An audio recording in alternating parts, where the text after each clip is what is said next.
everyone.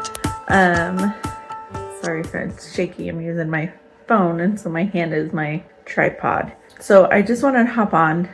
When I was doing my video and I just turned on my camera and my screen's really dark on my viewfinder, which is making me even more worried. But my camera is not functioning super great. This last video, if you see me pause or my rhythm gets off, it's because I was having actual problems with my camera where it would, if you're old enough and you remember some of the screens with the different colored, the vertical lines that go like this on the TV, well, it was like that, but like this way, horizontal instead of vertical. And then it wouldn't go back to it. The screen would be black and it wouldn't go back to the like home screen, I guess you could say, on the camera. Or I just like pause and freeze while I'm trying to take video, and I'd have to turn it on and wait a second, turn it back on. And that's the only way I could get it to keep on going. If you see that, that's why. But I just wanted to report that so that way you're not like, what's going on? So anyways, I'm going to go back to actually editing. But I just wanted to tell you guys what's up.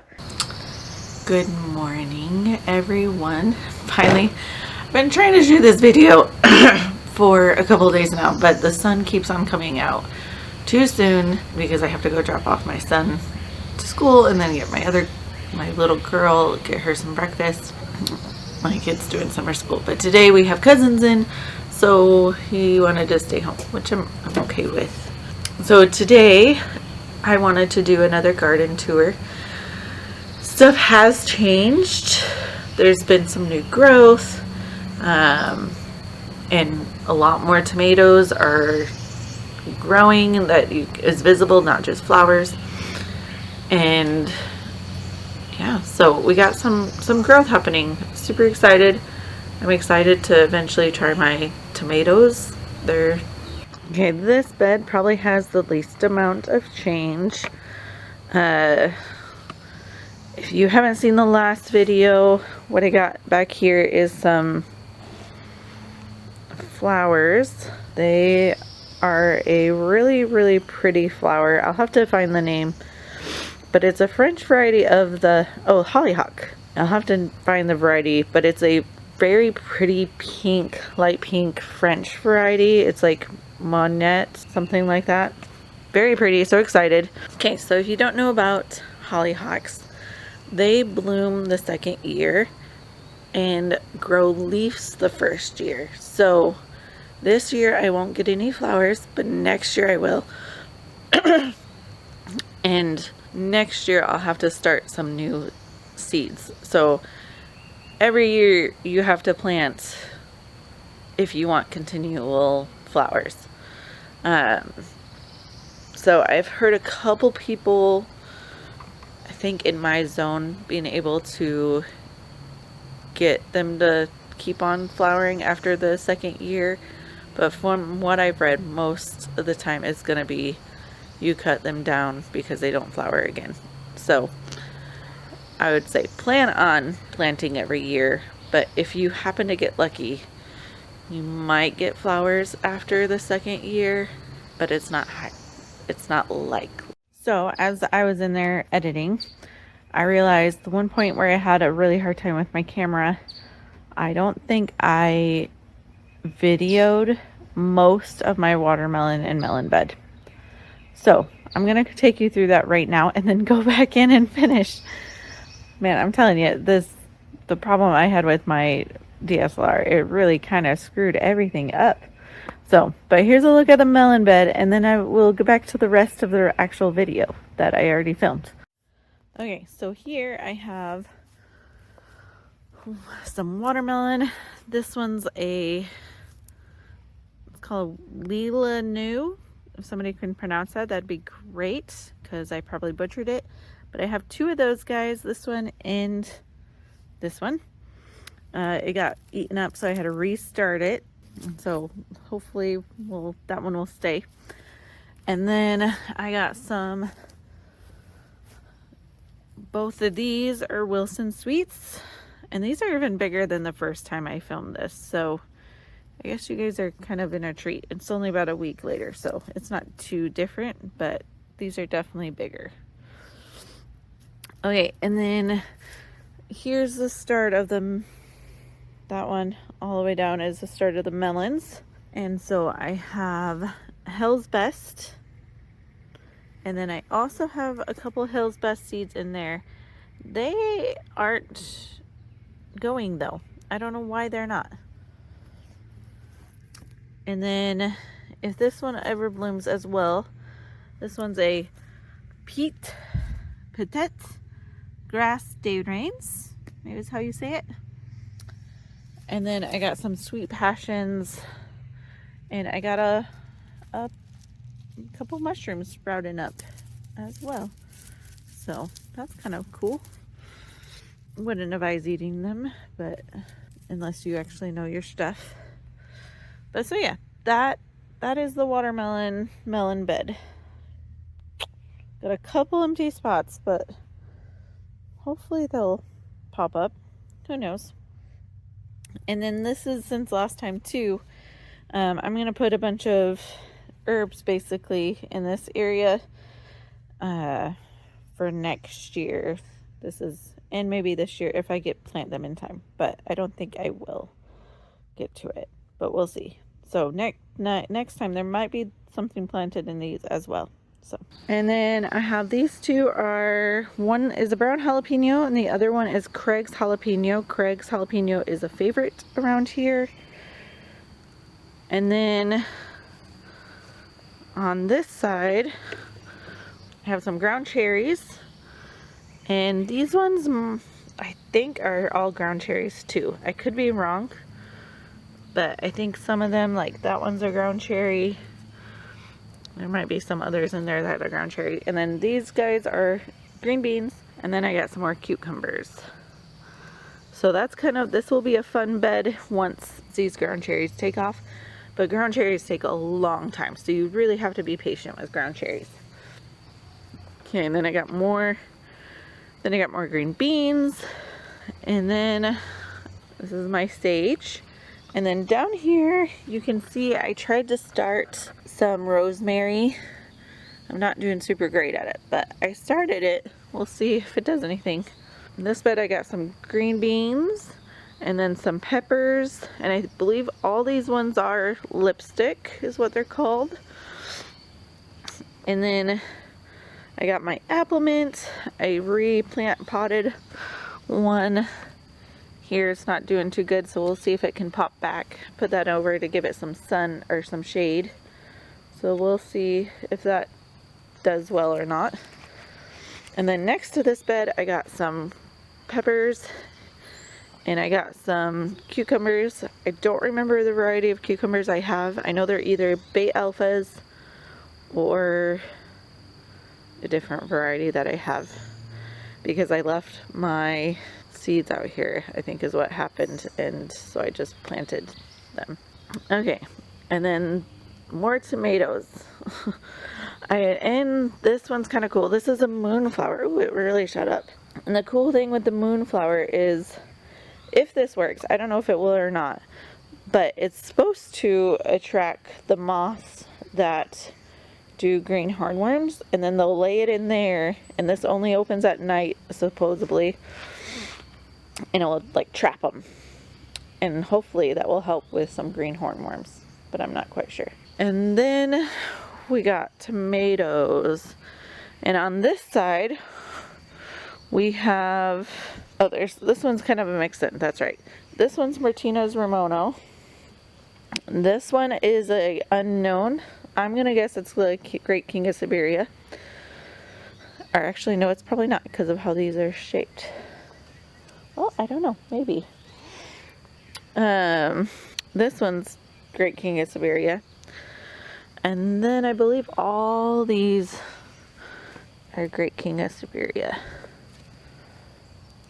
Oh no, that's an Isis. This one's an Isis. These three are Great King of Siberia though. It's Great King of Siberia and Isis. And then on this side, this one's more my cherry tomatoes. I have Sun Gold, are these 4, and they're doing pretty good. I did, if you come to the other side, I did take off some branches on this side, just so that way there's a little bit more, see, I took it off, just so there's a little bit more airflow. This side is pretty crowded. So those are Sun Golds. And then these 3 are Isis.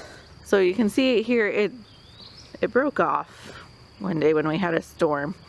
So what I'm doing is I'm letting this go, so that way it will shoot from here, and I'll create a single stem from this one and kind of continue this up, because this one should be as tall as those ones. So if you know what you're doing, it's okay to let, I think, suckers go. You just don't want to let them go crazy. So, and then on the very end, I got some more apple mint, and this is going crazy. It's really filling up the space, which is nice, because then I don't have to weed really, which will be super nice. And then up here we have my lavenders. So I got different lavenders, or not different lavenders, just different starts of lavenders going. And then you can do kind of what you do with a lot of stuff. You can pluck some off. It's gonna start growing like this, where it has the 2, and then this is kind of like the little single stem. And it's because I clipped this off. I went like that and clipped it off, and now it's gonna create more. I wish you guys could smell that. It smells so good. And then over here I got my Tower of Power, as my husband calls it, full of strawberries. These ones are some Alpine strawberries that I started in a jug and did the milk jug method, which worked much better than any other method I've tried. So I highly recommend the milk jug method. And then these are some that I bought from the store. I have this whole row is Honey O, or Hun O Oi, or I don't know. And then this row I believe is All Star. And then this row is mine that I started from seed a couple years ago that got clumped up in there. And so I was able to tear them apart and get some, spread them apart. Which is flowering. That's super exciting. That makes me really, really excited. Same thing with that. Those ones are water going too. So there's that, my Power of Tower. So that is my garden this so far. I do have plans. I got a couple buckets. I'm gonna plant some more herbs. I'm gonna get some echinacea going and some chamomile, and that will be in there next time. I don't know how much growth it will have, but it will be in there. So if there's anything you've planted that I've planted that you've really liked, most of most of the stuff I haven't tried a lot of them actually. So I haven't tried the German lunchbox. I haven't tried the Isis. I tried the German, I tried the Great King of Siberia last year and I really liked it, which is why I'm growing it this year. And then I really like Sun Gold as well. And then most of the peppers I've grown, the only one, I didn't really tell you guys the varieties because I was kind of worried about my camera, but it seems kind of fine now. So, so in the bed that I didn't go over the varieties, I call them AJ peppers, but they're Abjurversaki or something is how you say it. I probably totally butchered it. Oh, and then some Etuda. So Etuda, Lipstick, Ozark Giant, and AJ peppers. And so I've had all those. I haven't had any of the watermelons and melons. So those will be new this year. And then I've tried the green beans. I've tried ground cherries, which are very different. They're really, I like them. My mom tried them one year when I grew them, and she did not like them. But I forgot which way it goes, but when you bite into it, I'll just say it starts with a cherry and ends with a tomato taste. But it could be the other way around. It could taste like a tomato, but then ends with like a cherry taste to it. So it's very interesting, but it's not everybody's favorite. So if there's anything you've grown, let me know. If there's anything I should be growing, let me know. I also bought a marshmallow plant, or marshmallow seeds, that I want to try. And those you can harvest the roots, and it actually is what they used to, like the Egyptians used to use for their confectionery things. So you can make actual marshmallows from marshmallow, from the roots of that plant. So I want to kind of experiment with that, but first I want to get the herbs and stuff in, the more important stuff. That one's just a fun thing to try one of these days. But yeah, so thanks for hanging out with me. Thank you for kind of enduring. Sorry if this movie is slightly janky. I don't know what was going on with my camera. It seems fine now, so hopefully my camera is okay, but I have a feeling it's on the downturn, unfortunately. Anyway, thanks for hanging out with me, and I will catch you guys next time. I'll probably wait another 2 or 3 weeks, that way so you can actually see some growth. But anyways, love you guys, and I hope you have a great day.